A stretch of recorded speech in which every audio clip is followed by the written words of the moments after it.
Hey everybody, this is Kurt Molly here with Mr. Frank Kern. So I don't really know if I have to give much of an introduction. If you've been on the interwebs of any length of time, yesterday, the day before, maybe a couple of years, you've seen this guy over here. Usually I go with these really long introductions. All I can really say is I followed Frank for a really long time. Lots of us already have. I know one time at Traffic and Conversion, Frank, a couple of years ago, I saw you on stage.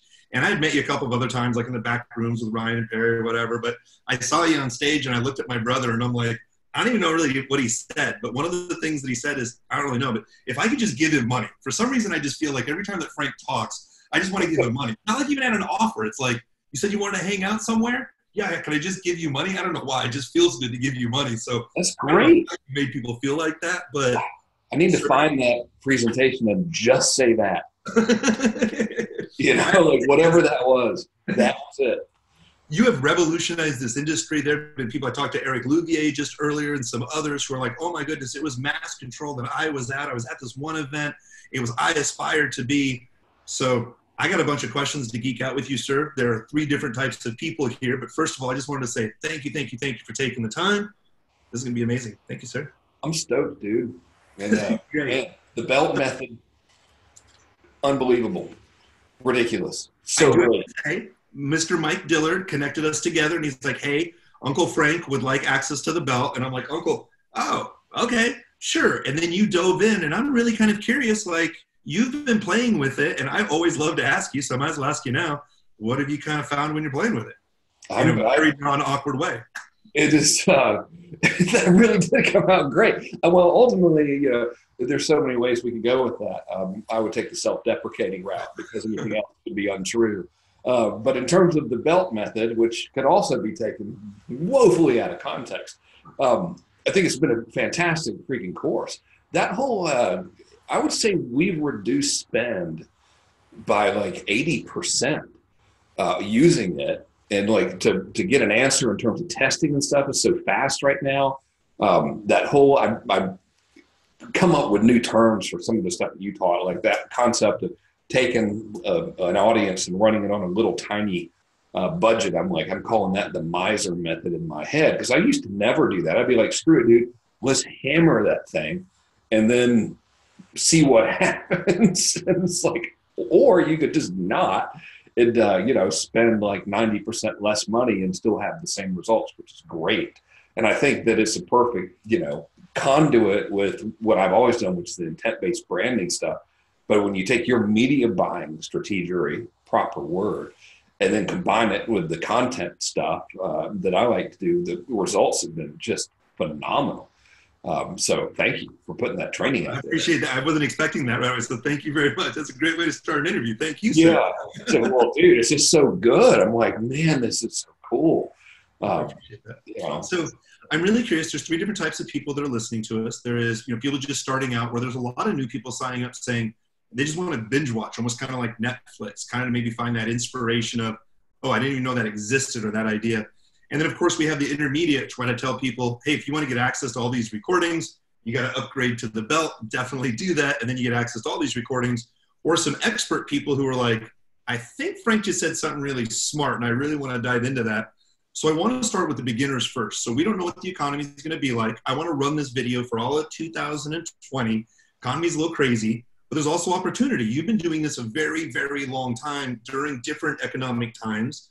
What do you see right now? What advice would you give for someone brand new who's starting out with your perspective and your lens of 20 plus years?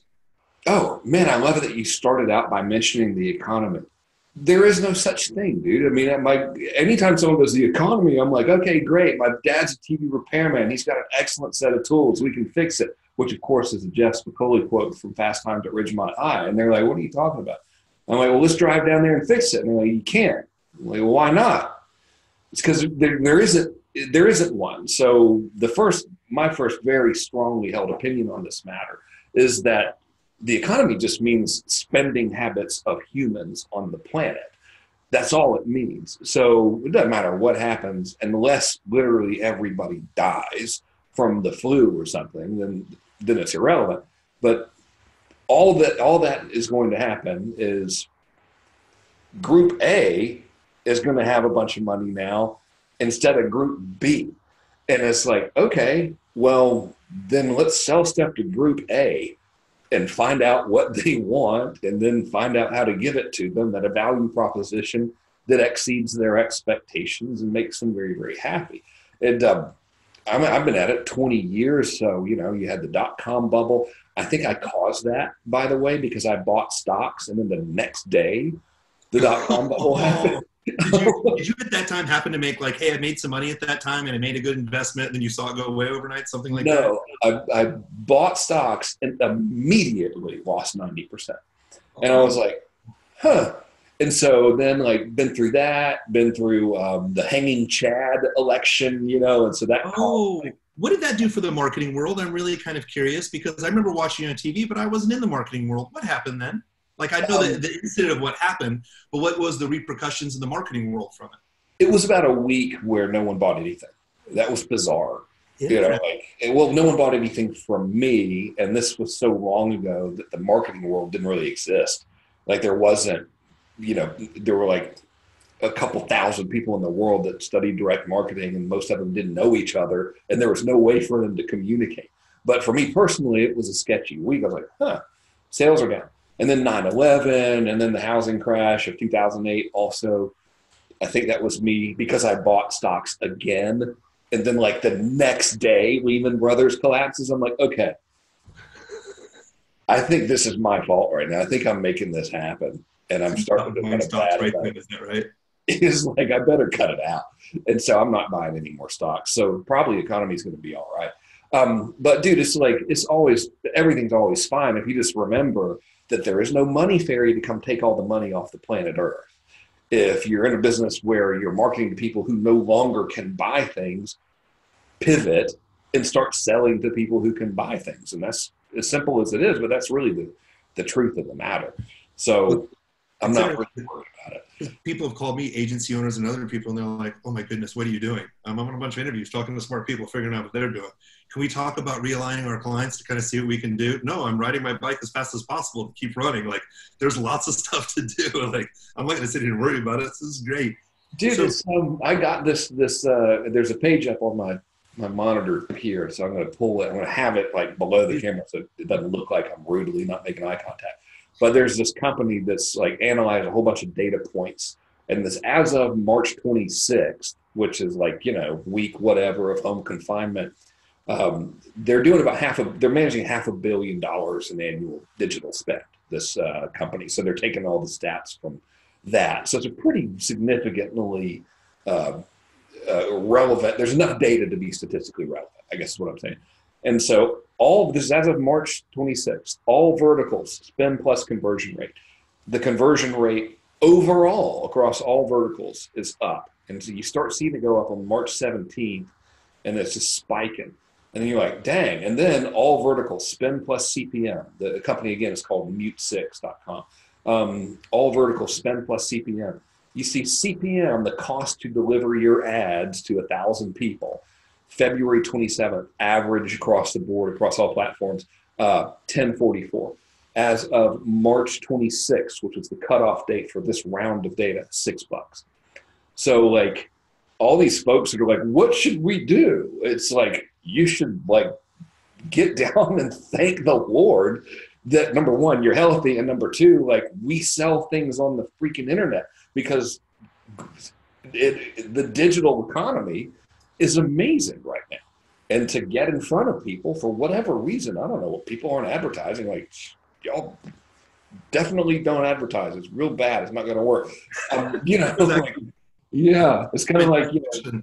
I've talked to a bunch of other service-based businesses as well, too, that are like, man, a lot of clients are scared and they just stopped. And I go, like, who? And not without naming names, but one person tells me, they go, a client was getting a 4X return. They were getting a 10X return, but they felt nervous of the market and they shut it down. It's not because they tested and verified. They just stopped. And I'm like, oh my goodness, sales, it's on a discount right now. Just like you said, opening up. I mean, what are you seeing on your side? Are you seeing stuff as a discount right now? Best month I've ever had in 2020. So you know, we're early, but hands down, best month. And just some of the best days, like best sales days. It's unbelievable. I'm running there's a campaign we're running right now, and it's going, and I only wanted to run it to my warm audience, you know, but Hernan, who runs ads with me on my team, was like, dude, let's test it to cold. I'm like, all right, screw it. And so we tested the cold. It's $100 offer. We're getting customers for $11. Oh, no, I'm sorry. We're getting customers for $17 on a $100 offer to strangers, which in and of itself is crazy. But then I looked at the webpage and I'm like, actually, this never even dawned on me. Someone wrote in and said, hey, I just want to verify that this is really you and it's not a scam, because the webpage is just a new domain. And it doesn't have anyone's name on the webpage. It's just like, here's an offer. You can watch me as I try to like run ads and stuff, but there's no indication of who you're giving money to. And it's still working at a freaking, you know, whatever the ROI is there, like almost 500 times, not 500 times, but 5x, 500%. So it's nuts. So from my perspective, it's like, okay, this is a great time to sell things on the internet. I hate that what's behind it is a pandemic. That's unpleasant. And I would prefer, it's not a good trade. I'd rather not have that trade. I'd rather it be like it was and have it be a little bit harder and have everyone be very healthy. With that said, we've at least got a silver lining, you know? Let me ask you this, from all of your experience in 20 years. This is a very important question, especially for right now. This is brilliant. Thank you very much. So has there ever been a time where you stopped marketing, or did you just change the message? Is it just positioning a little bit more and keep running forward? Or is there any time that you've been like, you know what? I mean, obviously when it doesn't make sense, but is there any time in history where the market was up or down and you just stopped and walked away for a little bit? That's what I thought. No, that would fundamentally violate. That would almost be like, you know, I'm of the Christian faith, and be almost like, have you ever decided to just turn pagan and start sacrificing three gods? You know, I'd be like, nope, never crossed my mind. Oh, no, thank you. That's perfect. That's exactly right. Not that there's so let's go to if anyone wants to do that as their chosen faith, it's fine. I don't care. You know, I'm not one of those guys. But for me, it's never crossed my mind. Like, have you ever just considered not being faithful to your wife? Like, no. Let's talk about your intent-based marketing. You did an amazing video for us that's inside of the Belt Group, intent-based belting. Where do you see intermediate people? Where do you see a lot of people missing the ball right now? Where do you see a bunch of opportunity where people aren't looking? Oh, dude, it's so great. And like everything that works for me, I didn't figure it out. Someone else did. Was messing around, browsing the internet, ran across this thing that Ogilvy and Mather's Singapore office put out on SlideShare about social media influencers. And it's kind of like how to do it. And, you know, they're all corporate and grown up, but it's still freaking Ogilvy, so I'm going to listen to it, even though it's not him, it's some other person. So I'm checking it out, and there's this slide on there. And it's got all these influencers, and it's all females, and they're all endorsing various beauty products. And the slide says, can you tell any of these posts apart? And I'm like, not really. I mean, I can physically tell that they're different humans in there. And if I pay attention, I'm like, well, they're definitely, you know, that one's selling soap and that one's selling cleanser, but really, no. And so I went out, and I just started looking at all the big names in marketing and looking at their social content. And I took screenshots of their posts, and I just put them on a Keynote slide. And then I stood back, and it all looked identical. Like everything looks alike. Talking head, big headline, subtitles, and some graphics and stuff. You know? And so where people are missing the mark is they're trying to be like everybody else, and what's happening is everybody else, they're all blending together and blending in. So I think a big trend that we will probably see is that people will go more native and more, I hate to use the word authentic because it sounds like I'm trying to be like heartfelt or whatever, and I'm like not that kind of person. I'm actually a total butthole. But in this case, like low tech, hey y'all, what's happening? You know, here's the thing. Like from my tests, at least with my clients and myself, that type of content murdering the other stuff, just ridiculous.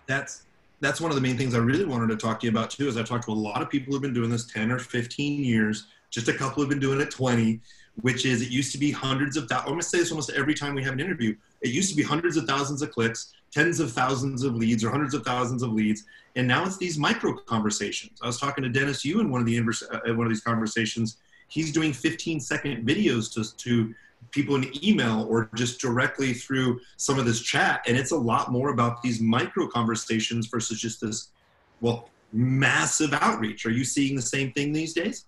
No, but now I want to test it because that guy's smart. And I'm like, well, I didn't mean necessarily with the videos. It is smaller groups are producing more money. Smaller contacts are producing more money. It's not like these, it's still great to have a huge list. I mean, I know you have a huge list, but I know these micro conversations over the last couple of years have really produced some great results. Yeah. And so I do it in a sense where if there's content about one particular topic, then I'll continually retarget those people with content that follows the same topical framework, so I wouldn't go to a consulting person about time management and strategic decision making and then retarget them with here's how to grow a brand ad, and nor would I show the brand guy something about, well, here's how to find your best payday and your best buyer and all that more higher level stuff. But now I want to watch the Dennis Yu interview because that guy's no joke. And I'm like, wait a minute, I'm missing something. I got to get in on that. Well, we'll tell you this. I've never seen this before. He pulls out his phone. He's at a Burger King outside using the Wi-Fi. And he's like, I'm going to do this on Zoom. And I'm going to do the entire presentation, sharing his screen on Zoom, how he runs his entire business from his phone. Content, recording, emails. Frank, was one of the most brilliant things I ever saw. And he's like, see, I'm going to go camping, and then just left. It's almost like he did a mic drop and left. It was one of the most brilliant interviews. Oh, man. That's great. So I'll watch it. Let's talk about the expert level a little bit. These people are some of the higher level clients you may have dealt with. These are people who are spending a considerable amount of money, but still not necessarily paying attention to the details. Any big open spots that you're seeing for those people right now, and big opportunities for people who could spend a little bit more right now? Yeah. Treat this thing like you would treat TV in the 50s. The phone is the new television. It's the new television, the new newspaper, the new radio, and the new billboard. So it's unpleasant, especially at any level as a direct response person. It's unpleasant to see a campaign that you're spending money on and not see conversions directly attributed to that campaign. It just bothers us at our core as direct response people. Absolutely. However, thank you. That stuff freaking works. So when I go into analytics, man, I did it actually yesterday, like for dumb, weird reasons. I'm like, I'm just going to go into my analytics and look at all properties. And the daily visits to frankkern.com, it's like 5,000 freaking people every day are going there. I never even mention that domain name ever. My own name. Like I drive people to Frank Kern book or whatever, like whatever the thing is I'm trying to brand in the content. And I'm just like, this is the most ridiculous thing in the world. And it's because they see me so often. So for the expert level people, and then for everybody, because it's so freaking cheap, think long term and like get a domain that's easy to remember and put out content that just, even if it's an image with a quote and that domain on there, you can get an eyeball on that so cheap. And even though you won't see the ROI like tomorrow, and Facebook or whatever you're using for attribution might not ever be able to track it, you're going to get more. You're going to get more inbound traffic. You're going to get more type in, and everything else is just going to work that much better. And I've seen that work across multiple verticals. For myself, when I built an advertising agency from zero to almost hit 900 grand a month, I got to 895. So, yeah. So I'm probably going to send this video to a bunch of clients. One of the other things that I want to do selfishly is when I have a really good interview is I'm going to talk to specific clients and be like, you know what, I want you to listen to this interview. So I want to get your perspective on this because I'm going to say this just a little bit differently. Some of the clients that we try to scale inside of our agency want to know the specific ad at the specific time at that one specific point so they know if it's green or blue or yellow. And once they get there, they are willing to scale. But I also had another client last year who bought a Ferrari. He's a financial advisor, very brilliant person. But he bought it because, hey, what money do we have coming in this month? What money do we have going out next month? Do we still see growth? but we're not specifically looking for the single ad, and he's experiencing great growth and laughing himself to the bank. So this is almost kind of a setup question, but what do you see from your clients, the ones who will limit growth until they get really specific tracking versus kind of what you just alluded to before I asked the question? What's the difference? Yeah, they're not my clients for long, because I also want to see that. I'd love to see that. I'd also like to find the male enhancement pill that actually works. Like after a week you have to go see someone and you're like, it's been a week. Oh, okay, I'll finally go see someone. No, I want, like, the ones that are supposed to like enhance it and make it long. Like, give me one of those that actually works. And like, I think they're both equally as mythical.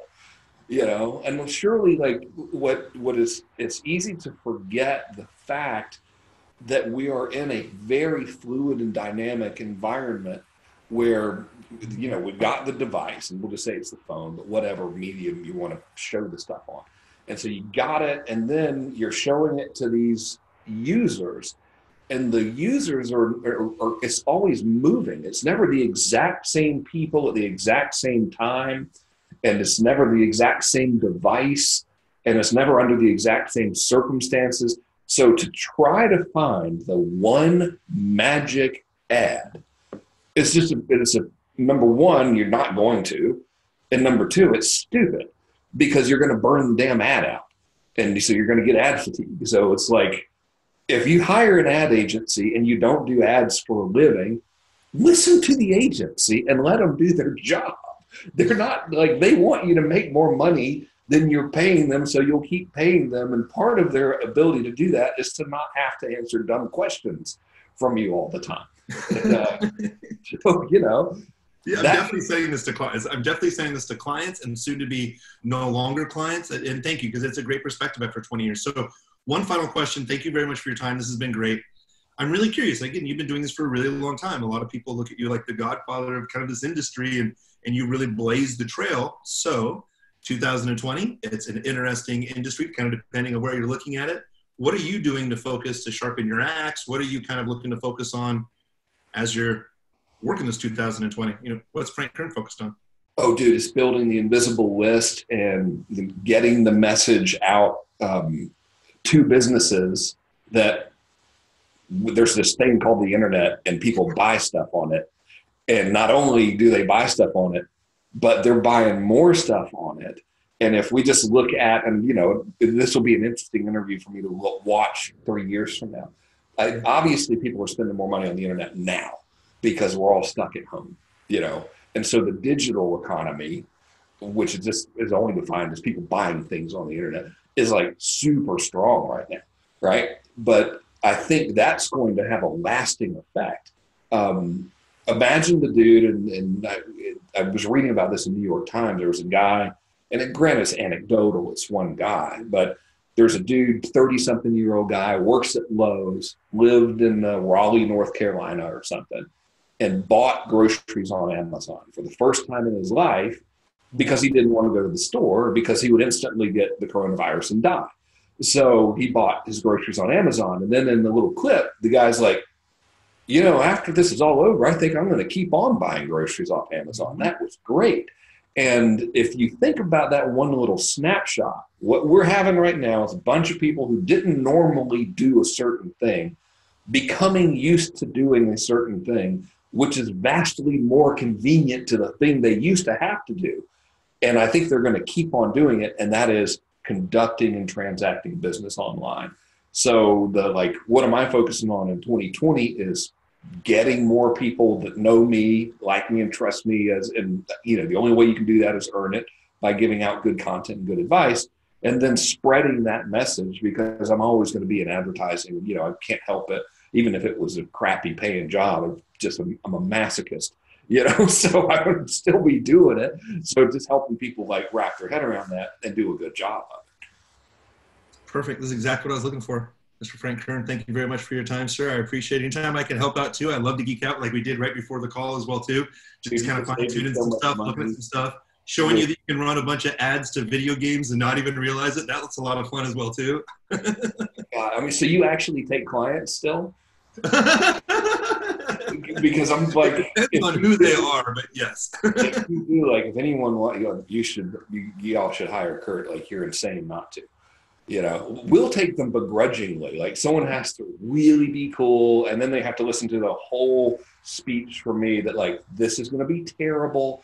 You're going to be miserable. Most of it's not going to work, and then we'll hit something, and it'll work for a while, and then it'll stop, and we're going to do that all over again. And then if they're cool with that, then we'll take them. If you are still taking clients, and if someone's watching this is like wants the best in the world to be running their stuff, they should definitely work with the Kurt, the one and only. Because y'all some bad mama jamas over there. I'll keep my language clean, got the championship belt right there. I mean, there it is. Yeah. Love you. I appreciate it. This has been amazing. Thank you so much, sir. Thank you. Thanks for having me, dude. Absolutely. All right. Have a great day. You too. I'm going to go get the IV now. The ladies here. I know, have fun. All right, man. Thanks for the tip. I'm going to fix the damn ads. Good Lord. Have a good one, my friend. Later.